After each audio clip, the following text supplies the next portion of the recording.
Hi, and welcome to a Drafthouse Diary for Tuesday, July 23rd, 2024, when I came out here to the Alamo Drafthouse at Littleton's Aspen Grove to see Fly Me to the Moon, starring Scarlett Johansson and Channing Tatum.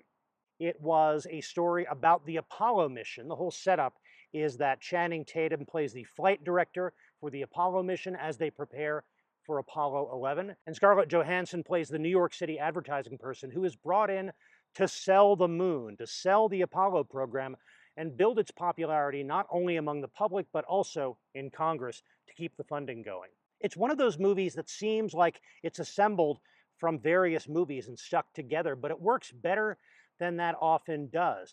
It was, on the one hand, a romantic comedy that verges on the screwball, and we get Channing Tatum being the stoic but vulnerable veteran who has this great task ahead of him, but is haunted by things from the past. We've got Scarlett Johansson being the sexy, flirty, whip-smart advertising person who softens his defenses. But we also have the story of preparing this never-before-done mission, and it's both a dramatic story and also a comedic story, and that balance is held very well. So I enjoyed the movie overall, end to end. One thing they could have done without is a subplot that's introduced early in the movie and then takes over the entire third act about shadowy forces in the government insisting on shooting a fake moon landing in case things go wrong with the real one.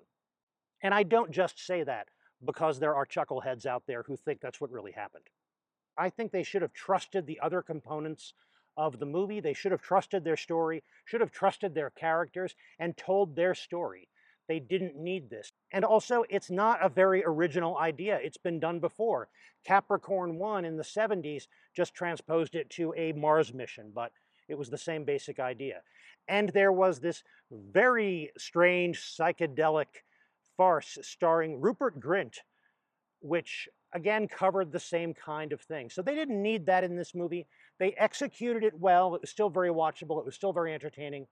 It might have been a stronger movie overall if they had left that part out.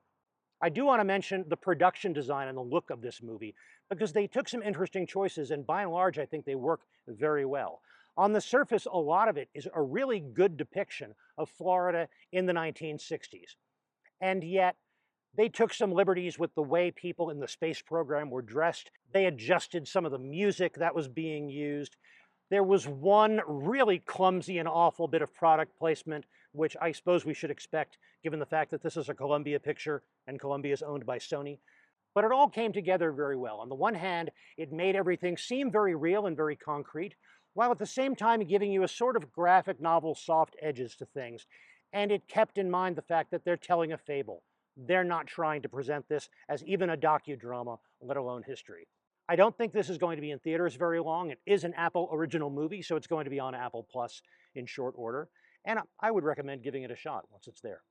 Other parts of my trip to the Alamo, the pre-show was crafted for this feature, and it was a fun mix. We had a Secret Squadron Ovaltine commercial, and we had vintage space-age commercials for Cheerios and Tang. We had a silent short, Méliès's Eclipse, The Courtship of the Sun and Moon.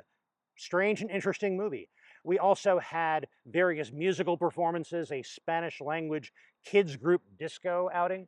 We had some other dance numbers and musical performances, a trailer for Cat Women of the Moon. So it was a mixed bag, but it was all really appropriate.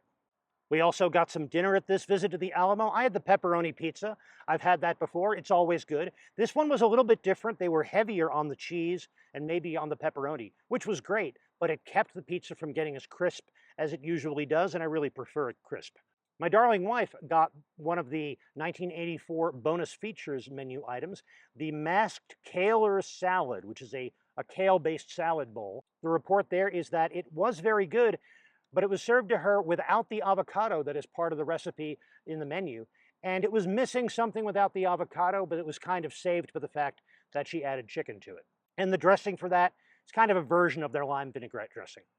I also, once again, got the Don't Fall Asleep cocktail, their coffee and Bailey's-based cocktail.